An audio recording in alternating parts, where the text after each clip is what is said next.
جو غریب لوگ ہیں ان کی غربت دور کرنے کے لیے اسلام نے زکوٰۃ کا نظام قائم کیا ہے۔ 2.5% زکوٰۃ اپنے مال سے ہر سال نکالو۔ آج مسلمان زکوٰۃ چور بھی ہوا ہے، نماز چور بھی ہے، زکوٰۃ چور بھی ہے۔ ایک پیسہ اگر زکوٰۃ کا بچا کے رکھو گے،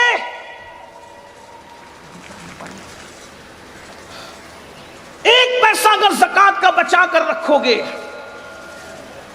تو وہ پیسہ آپ کے دوسرے اچھے پیسے کو بھی تباہ کرے گا۔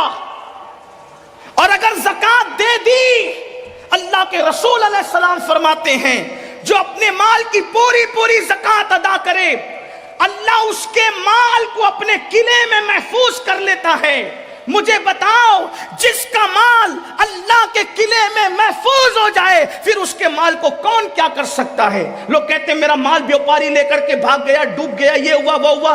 زکوٰۃ نہیں دیتے، غریبوں کا حق نہیں دیتے، اس لیے کوئی لے کر کے بھاگتا ہے۔ واللہ اگر ایک پائی کی زکوٰۃ نکال دو تو اللہ کے سچے نبی نے فرمایا کہ جس نے زکوٰۃ نکال دی اس کا مال اللہ کے قلعے میں محفوظ ہو گیا۔ ایک بات۔ دوسری بات، جب زکوٰۃ نکالو تو زکوٰۃ کو کوئی سسٹم سے تقسیم کرو۔ کچھ لوگوں کو تو ہم نے 200 روپے تقسیم کرتے دیکھا، ٹھیک ہے، اس میں کوئی شرع کا حکم نہیں کہ تملیک شرط ہے فقیر کے لیے، لیکن آپ سے پوچھتا ہوں کم سے کم ایسا ہو جائے۔ علماء کرام بیٹھے، میں صرف اپنی اصلاح کی خاطر مشورہ دے رہا ہوں، آپ کی مشورہ ہے میرا کہ اپنی زکوٰۃ کو 3 حصوں میں تقسیم کریں اگر ہو سکے تو۔ نمبر 1، ایک حصہ اپنے رشتہ داروں میں تقسیم کریں۔ نمبر 2، ایک حصہ عام مسلمانوں میں تقسیم کریں۔ اور نمبر 3، ایک حصہ مدارس دینیا میں تقسیم کریں۔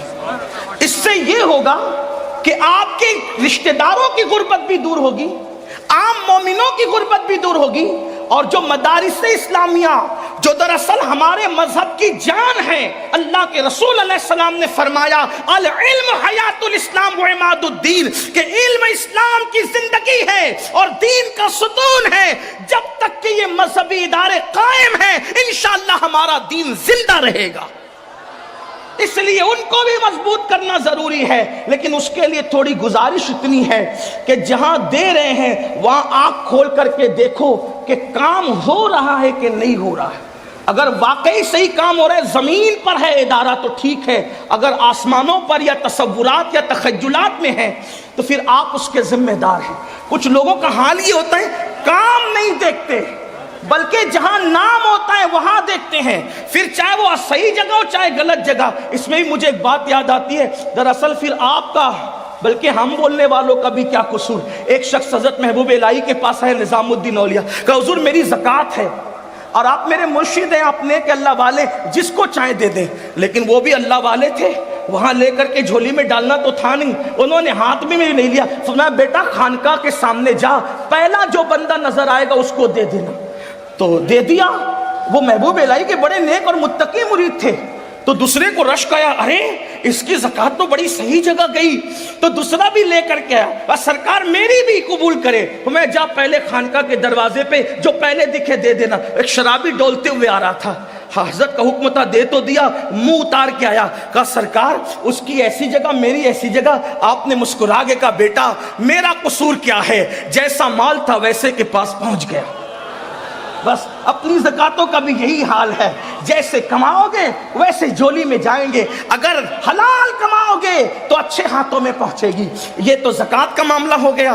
اگر زکوٰۃ کی وعید بھی بہت ہے نہیں دینے پر، میں اس پر بھی گفتگو نہیں کرتا، کیونکہ ابھی 2 نکات پر اور گفتگو آپ سے کر سکتا ہے، کرنے کی سعادت حاصل کرنا ہے۔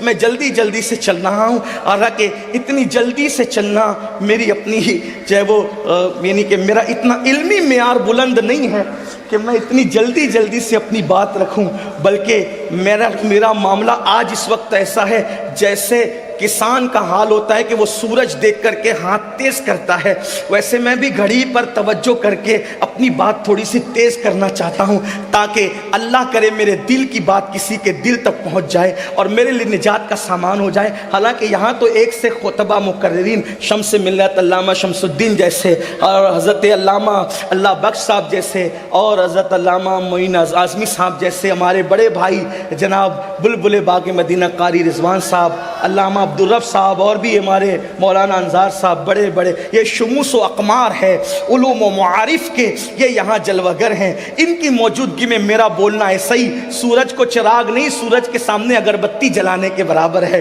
لیکن میں بات جلدی سے پوری کرنا چاہ رہا ہوں۔ تو غربت کے لیے ایک تو زکوٰۃ ہو گئی، دوسری چیز آج مسلمانوں کی فکر یہ بن گئی کہ زکوٰۃ ہی میں سب نپٹانا چاہتے ہیں 2.5% میں، اس کے لیے بھی زکوٰۃ لے لو، اس کے لیے بھی زکوٰۃ لے لو، اس کے لیے بھی للہ رقم بھی تو نکالو، صدقہ نفلی صدقہ بھی تو نکالو۔ حدیث پاک میں آتا ہے تمہارا نفلی صدقہ جب تم کسی کو دیتے ہو، نفلی زکوٰۃ تو مستحقی کو دی جائے گی ورنہ ادا نہیں ہوگی، لیکن نفلی صدقہ سب کو دیا جا سکتا ہے۔ جب ہم نفلی صدقہ دیتے تو اس کی فضیلت یہ ہے کہ جس کو نفلی صدقہ دیتے ہو اس کے ہاتھ میں بعد میں آتا ہے، پہلے وہ اللہ کے دست قدرت میں پہنچتا ہے۔ نفلی صدقہ جو دیتا ہے اللہ اسے اچھی موت عطا کرتا ہے، بری موت سے اللہ بچاتا ہے۔ اس لیے صدقہ تو فرمایا اپنے بیماروں کا علاج صدقے سے کرو، اور نفلی صدقے میں امیر بلکہ مستحق غیر مستحق مت دیکھو۔ ایک مرتبہ ہمارے مرشد سرکار قطب الاقطاب غوث الاغواث شیخ الشیوخ غیاث القونین قطب العارفین سیدنا شیخ عبد القادر جیلانی غوث اعظم کی بارگاہ میں کوئی آ کے کہتا ہے مرشد لوگ میرے پاس صدقہ مانگنے آتے ہیں، اس میں مستحق بھی ہے غیر مستحق بھی ہے، میں کس کو دوں؟ فرمایا بیٹا ہم صوفی لوگ ہیں تمہیں یہی مشورہ دیتے ہیں کہ جو مستحق ہے اس کو بھی دے دیا کر، جو غیر مستحق ہے اس کو بھی دے دیا کر۔ اس کا فائدہ یہ ہوگا کہ تو جس چیز کا مستحق اللہ تجھے وہ بھی عطا کر دے گا، اور جو تو جس چیز کا مستحق نہیں ہے اللہ تجھے وہ بھی عطا کر دے گا۔ جب تو غیر مستحق کو دے گا تو اللہ تجھے بھی عطا فرمائے گا۔ اس لیے صدقے کو عام کریں، پھر اس کے بعد اور بھی غربت دور کرنے کا ذریعہ ہے۔ میں تو یہ کہتا ہوں ہندوستان میں اگر 30 کروڑ مسلمان ہیں، 20 کروڑ غریب سمجھ لیں، اگر 10 کروڑ مالدار پکڑ لیے جائیں تو بھی ہماری زکاتیں خربوں میں نکلے گی، خربوں میں۔ لیکن بس صحیح تقسیم کی ضرورت ہے۔ خدا کرے اللہ ہماری قوم کو شعور دے۔ جب عید کا دن آتا ہے تو صبح کے وقت فرشتے مسلمانوں کی گلیوں کے اندر اور محلوں کے اندر اعلان کرتے اللہ کے بندو چلو، اللہ تبارک و تعالیٰ تمہیں نعمتیں عطا فرما رہا ہے، اللہ تمہیں نوازنے کے لیے بلا رہا ہے، چلو عبادت گاہوں کی طرف، چلو عید گاہوں کی طرف، چلو نماز کی ادائیگی کی طرف۔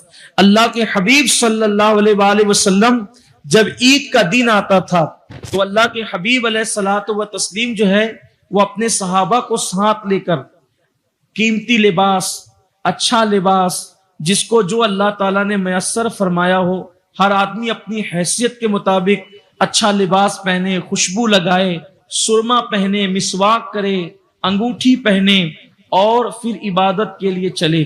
آقا کریم صلی اللہ علیہ وآلہ وسلم عید کے دن اتنی خوشی کا اظہار فرماتے تھے کہ حضور علیہ السلام جب عید کا دن آتا تھا تو اس اہتمام سے نکلتے تھے اپنے گھر سے کہ حضور کے وجود پر یمنی چادر ہوتی تھی، برد یمانی جس کو کہتے ہیں۔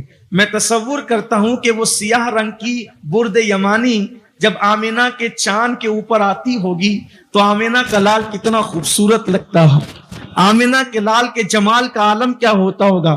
اللہ اکبر، لوگ عید کے چاند کو دیکھنے کے لیے منتظر رہتے ہیں، ہلال عید مصطفیٰ جان رحمت کے حسن کے لیے بے چین رہتا ہو۔ عید کے چاند کی حیثیت کیا ہے میرے مصطفیٰ کریم کے رخ والضحیٰ کے سامنے؟ بلکہ میرے امام نے چاند کو نور کہاں سے ملتا ہے اور سورج کو روشنی کہاں سے ملتی ہے، میرے امام نے اس عقدے کو کتنے بہترین انداز سے جو وہ پیش فرمایا۔ کہتے ہیں نور کی خیرات لینے دوڑتے ہیں مہر و ماہ، نور کی خیرات لینے دوڑتے ہیں مہر و ماہ، اٹھتی ہے کہ شان سے گرد سواری و ہوا، اٹھتی ہے کہ شان سے گرد سواری و ہوا، تو حضور علیہ السلام لباس کا اہتمام فرماتے تھے، خوشی کا اظہار کرتے تھے، صحابہ حضور کے ساتھ ساتھ چلتے تھے۔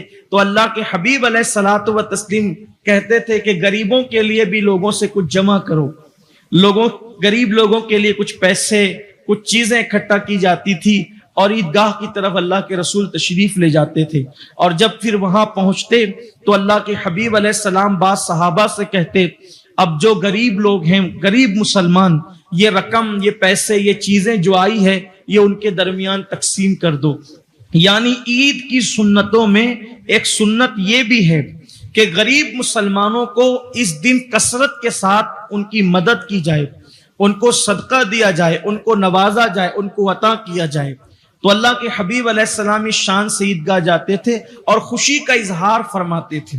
اللہ کے حبیب علیہ السلام خوشی کا اظہار فرماتے تھے، میرے آقا علیہ الصلوۃ والتسلیم، اور خوشی کا اظہار بھی اس شان سے ہوتا تھا کہ جب لوگ ملتے تو حضور علیہ السلام ان کو بہت پرتپاک انداز سے، یعنی حضور علیہ الصلوۃ والتسلیم تو ہمیشہ ہی خوش رہتے تھے، بلکہ ان کی شان توریت میں یہ بیان کی گئی ہے کہ آخری نبی کی شان یہ ہوگی کہ وہ کثرت کے ساتھ مسکرائیں گے، ان کی ہونٹوں پر ہمیشہ تبسم رہے گی۔ میرے امام کہتے ہیں جس کی تسکین سے روتے ہوئے ہنس پڑے اس تبسم کی عادت پہ لاکھوں سلام۔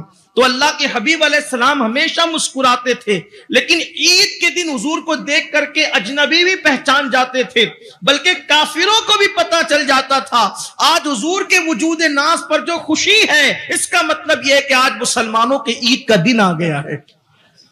تو آج کے دن اظہار خوشی کرنا یہ سنت ہے، بچوں پر خرچ کیا جائے، گھر والوں پر خرچ کیا جائے، لوگوں سے ملا جائے، ملاقات کی جائے پرتپاک انداز میں۔ اور آج کے دن مصافحہ کرنے کے ساتھ گلے ملنا یہ بھی سنت ہے، اللہ کے حبیب علیہ السلام کی سنت ہے کہ گلے ملا جائے، ایک دوسرے سے بغل گیر ہوا جائے۔ اس کے اندر کیا حکمت ہے کہ عید کے دن دیکھیے مصافحہ جب ملو تب سنت، لیکن معانقہ جس کو کہتے ہیں یعنی گلے ملنا، وہ سفر سے آؤ تو سنت ہے، جمعہ کے دن سنت ہے یا عید کے دن سنت ہے، بس اس کو روز کے لیے نہیں رکھا، روز پسند بھی نہیں فرمایا، بلکہ اس کو مخصوص موقع پہ رکھا گیا۔ کیوں مسلمان مل رہے ہیں عید کے دن؟ گلے کیوں مل رہے ہیں؟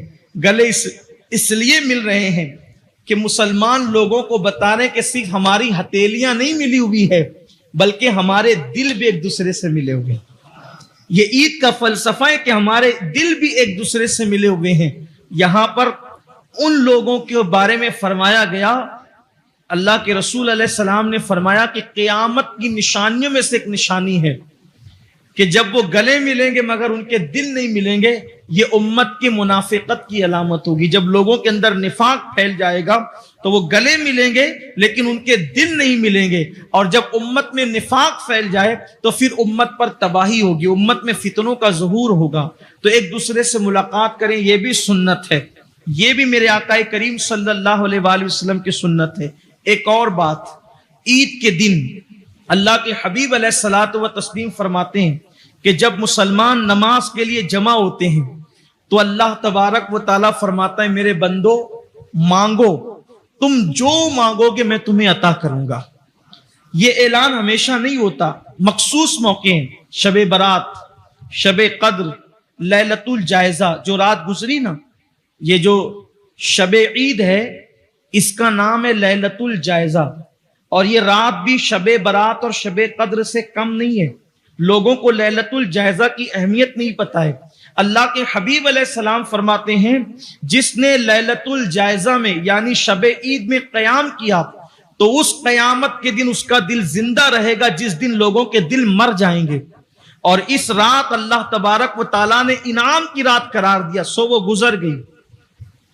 گزر گئی، لیکن جب تو ایسے مخصوص موقع پہ اعلان ہوتا ہے میرے بندو مانگو، تم جو مانگو گے میں تمہیں عطا کروں گا، تو بندے جو مانگتے اللہ تبارک و تعالیٰ ان کو عطا فرماتا ہے۔ اور جب وہ عید کے بعد لوٹتے ہیں تو اللہ تبارک و تعالیٰ فرشتوں سے کہتا ہے اس سے پہلے کہ یہ اپنے گھروں کو لوٹے اعلان کر دو کہ اللہ نے ان کے گناہوں کو ایسے ختم کر دیا ہے، ان کی ایسی بخشش اور مغفرت فرما دی ہے، جس دن یہ ماں کے پیٹ سے پیدا ہوئے تھے تو ان کے نامہ اعمال میں کوئی گناہ نہیں تھا، اور یہ عید کی نماز پڑھ کے اب گھر جا رہے ہیں تو یہ گناہوں سے ایسے پاک ہو گئے ہیں جیسے ابھی اپنی ماں کے پیٹ سے پیدا ہوئے ہیں۔ اتنے پاک ہو کر کے لوٹتے ہیں لوگ جب عید کی نماز سے لوٹتے ہیں۔ تو جب مسلمان اس شان سے لوٹتے ہیں گناہوں سے پاک و صاف ہو کر، تو شیطان جو مہینے بھر سے جہنم میں مقید تھا، قید تھا، وہ آزاد کر دیا جاتا ہے عید کے دن۔ تو وہ اپنے سر پہ خاک ڈالتا ہے، تو اس کے جو چھوٹے چھوٹے شاگرد ہوتے ہیں، جو اور شیاطین، یعنی جس سے جو اس کی اولاد، اس کی ذریت، کیونکہ جو شیطان جسے